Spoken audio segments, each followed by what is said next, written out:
กินตามอีโมจิกันยังแหลกคือพริกเดี๋ยวจะไปจาน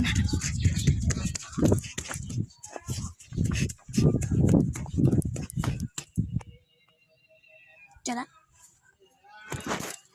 นี่ครับ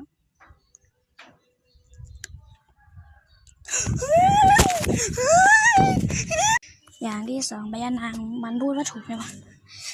ถูกไม่ถูกก็ช่างมันแม่ก็ต้องแดก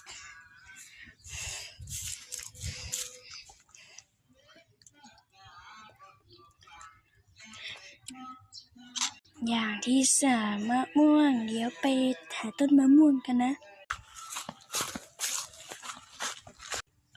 คือมัน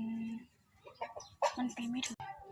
อย่างที่สี่มะระกอเดี๋ยวจะไปตู้เย็นก่อนนะ